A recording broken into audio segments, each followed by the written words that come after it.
Bonjour, je viens aujourd'hui avec un sujet qui peut peut-être un peu bousculer, qui va sans doute faire réagir certaines personnes, certains.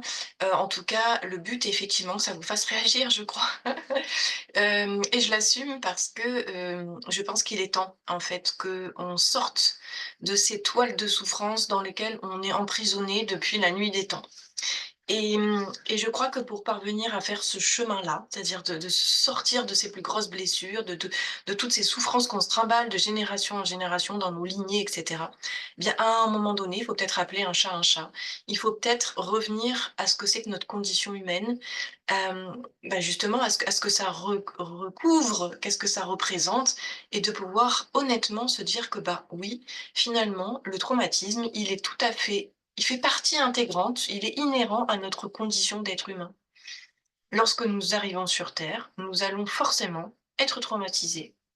Alors je sais que quand je dis ça, ouh là là, il y en a qui vont pouvoir dire, «Non mais n'importe quoi, mais qu'est-ce qu'elle raconte? Mais il y en a qui vivent des choses terribles, d'autres jamais de leur vie, on peut pas dire ça» et cetera et cetera. Alors, je voudrais quand même vous rappeler qu'on revient de loin quand même, hein, quand on regarde, les générations qui nous ont précédés et c'est vraiment pas si vieux pour le coup. C'est pour ça qu'on a un gros chemin à faire pour mettre les pieds dans le plat et regarder les choses en face. Les générations de nos parents, moi qui suis dans la quarantaine, de nos grands-parents, on était totalement coupés, du coup, de tout ce qui est émotionnel, de pouvoir ressentir ce que l'on vit à l'intérieur de soi. Il y a eu beaucoup la mémoire des guerres et cetera, donc on était dans les modes, pure survie, sur vraiment le 1er niveau de la pyramide de Maslow, pour ceux qui connaissent, de subvenir à ses besoins physiques, alimentaires, un toit sur la tête, pouvoir se maintenir en vie physiquement, réellement et cetera. Dans toutes les parties de venir prendre conscience, venir prendre soin de ce qui nous a heurtés, de ce qui nous a, violentés, de ce qui nous a bousculés, de ce qui a renversé notre monde, ben, je vais vous dire que voilà, ça passait, c'était relégué je ne sais où et ça ne faisait vraiment pas partie de nos préoccupations et qu'il a fallu quand même on arrive à des choses qui sont encore extrêmement récentes pour se dire que les traumatismes de guerre, par exemple, vous vous rendez compte, si vous allez chercher un peu, si vous allez vous renseigner, vous verrez combien c'est récent encore. C'est hallucinant de se dire qu'on ne pouvait ne pas croire que des soldats qui revenaient et qui avaient assisté à des horreurs pouvaient ne pas être traumatisés. Peut-être que vous ne saviez même pas que ça avait été le cas, mais c'est le cas. Pareil pour, voilà, les femmes victimes, et pas que des femmes, victimes de viols, d'inceste, d'agressions sexuelles et cetera. Ça ne faisait pas partie de ce qu'on appelait être traumatisé.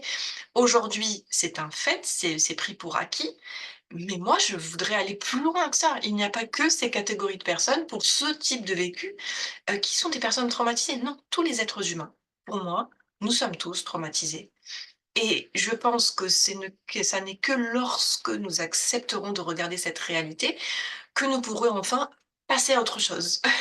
Que nous pourrons enfin ouvrir ce chemin incroyable, se restaurer pour, arrêter de colporter, justement de père en fils, de mère en fille, voilà, de parents à enfants, de grands-parents à enfants et cetera, voilà, d'ascendant à descendant, tous ces poids émotionnels qui sont restés totalement figés dans le temps et qui n'ont jamais été pris dans les bras, pris à bras le corps, regarder sa douleur, regarder ses souffrances, qu'est-ce qu'on en fait? Les traverser, en fait, voilà et c'est une évidence pour moi, à travers toutes les personnes que j'accompagne maintenant depuis quelques années, à travers les propres explorations que je fais sur mon propre chemin, dans ma propre famille et je suis vraiment le témoin de ça, puisque j'ai grandi dans une famille où sur le papier, il y a pas de traumatisme possible. Une famille aimante, j'ai été aimée, j'ai eu voilà, au milieu d'une pas une fratrie, mais du coup, des sœurs, voilà, où il y avait de l'amour, il y a toujours eu de l'amour et cetera et pourtant, avec toute cette quête qui m'habite depuis toute petite, j'ai pu mettre à jour tous ces rouages, toutes ces subtilités, tous ces manques, tous ces enjeux émotionnels, relationnels, qui ont fait que, oui, nous sommes des humains tordus, même dans des familles où il y a eu l'amour, où il n'y a pas eu de maltraitance avérée, où il n'y a pas eu d'agression sexuelle directe, où il n'y a pas eu et pour autant, je vois combien de personnes qui peuvent être tout comme moi j'ai pu l'observer me concernant, traumatisé.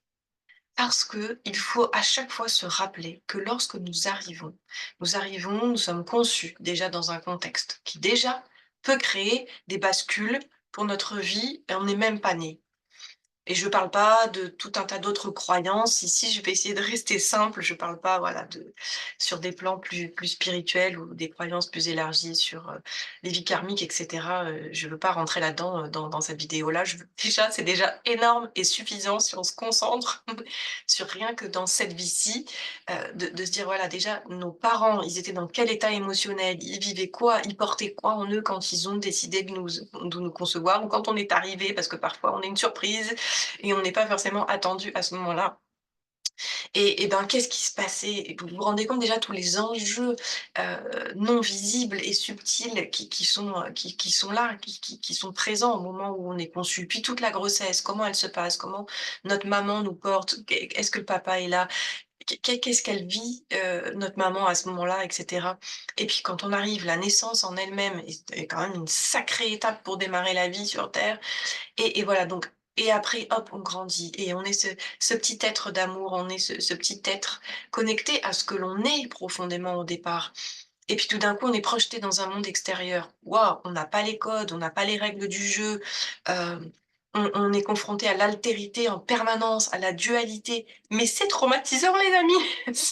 Il n'en faut pas plus en fait pour que notre petit monde d'amour, tout d'un coup, va commencer au départ à être uniquement centré sur «lui» entre guillemets, mais déjà ça peut vriller très vite parce qu'en fonction de, justement de quel type de parents, quel type d'environnement on a, ceux qui sont censés prendre soin de nous, est-ce qu'ils ont les moyens de le faire? Est-ce qu'ils y arrivent? Est-ce qu'ils le font, de manière, adéquate par rapport à l'être que nous sommes et cetera? Il y a des gaps énormes qui sont créés pour chaque être humain entre ce dont ce petit être que vous êtes a besoin au départ, par rapport à ce qu'il est et ce qu'on va lui donner. Pourquoi? Parce que nous sommes tous uniques, différents et parce que nos propres parents, les propres nourriciers qui ont dû prendre soin de nous, le font à partir de leur propre toile de souffrance qui n'a jamais été vue, qui n'a jamais été libérée. Je parle même pas de guérison parce que je sais pas si, véritablement on peut dire qu'on guérit totalement. Je pense qu'il y a toujours des cicatrices, mais libérer, ne serait-ce que libérer, une fois que c'est libéré, c'est bon, on peut fonctionner à nouveau à partir de sa justesse intérieure, de son véritable soi. En fait. Mais imaginez que tous les petits êtres qui arrivent sur terre et dont nous faisons partie, ont été accueillis dans un environnement, hem, tordu. Tordu dans le sens de déformé, qui n'est pas reconnecté, qui est en partie coupé de son soi profond, de son véritable être, de son vrai moi. Moi, ce que j'appelle je l'appelle souvent comme ça, le vrai moi. Donc forcément qu'on passe notre vie à continuer à colporter, transmettre, reproduire des schémas et cetera. Mais à quel moment on va pouvoir accepter que nous sommes des êtres traumatisés et du coup partir de là pour faire quelque chose, pour ramener la vie? Parce que finalement, tous ces petits êtres que nous avons été, qui à un moment donné, en grandissant, si c'est pas dès le départ, ont été confrontés un jour ou l'autre à: «Oh oui, aïe, ah mon monde c'est comme ça à l'intérieur, mais quand je le frotte au monde extérieur, ouh, ah, ça a pas l'air d'être, fluide, ça a pas l'air d'être hyper valorisé, hyper accepté, autoriser tout ça et là, il se construit tout un monde et cetera qui fait qu'on va se couper de parties de soi, qu'on va foutre à la cave, au grenier, des facettes de soi où on se dit: «Ça, c'est pas possible». Elles vont parfois être réellement malmenées. On va vivre le rejet, la honte, la trahison, l'humiliation, toutes ces blessures après qui restent enfermées et à nouveau, nous aussi, eh ben, on fait la même chose que nos ancêtres et on fige. Et on fige des états émotionnels à l'intérieur de nous, et on fige des croyances, et on fige des histoires, et on fige des blessures, où on s'est coupé de ce que l'on est profondément au départ, de l'être profond que l'on est. Et on continue à grandir dans la vie comme ça. Et ça, c'est de la survie. Je cesserai jamais de le dire, ça, c'est pas la vie. Ça, c'est la survie. Dès l'instant où je commence à me couper d'une partie de moi, c'est mortifère. C'est mortifère. Comment vivre de manière fonctionnelle, hem, fluide, dans me couler dans ce que la vie me propose, si dès le départ j'ai commencé à me couper de partie de moi-même. Et ça, je vous le garantis, il n'y a pas un seul être sur terre, d'après moi, qui ne soit pas en partie coupé de lui-même, qui n'ait pas eu des espaces comme ça qui sont «morts» entre guillemets, ou qui sont passés en mode survie. Parce que du coup, c'est une lutte avec soi. On rentre en résistance avec ce que l'on est, puisqu'on ne peut pas complètement, on a intégré à un moment ou à un autre, par un événement, un mot, un regard, une parole, une situation, peu importe, que mon monde tel qu'il est ne peut pas être accepté tel qu'il est. Donc, on renverse son monde à l'intérieur. Vous vous rendez compte de la violence de ce que c'est? Est-ce que ça, c'est pas un traumatisme? Quelle que soit l'origine de ça, est-ce que ça n'est pas un traumatisme? Dès l'instant où je renonce, où mobilise toute mon énergie pour ne pas laisser apparaître quelque chose de ce que je suis, de celle et celui que je suis profondément, je, je, je crée un traumatisme. Je voudrais vraiment passer ce message dans cette vidéo. Est-ce que vous pouvez prendre la mesure de la violence de ce que c'est, de ce qu'on se fait vivre à cet instant-là? Et de l'énergie qui, dès lors, est mobilisée uniquement dans un sens qui consiste à cacher qui on est vraiment, à masquer qui on est. Et donc, l'énergie est complètement attrapée dans ça. Et toutes les facettes de moi, toutes ces parts-là, tous ces trucs, sur les tous ces aspects sur lesquels je me suis assis, toutes ces situations qui m'ont mis en souffrance, elles sont reléguées, enfermées quelque part dans la boîte noire. À quel moment on va décider de regarder ça en face?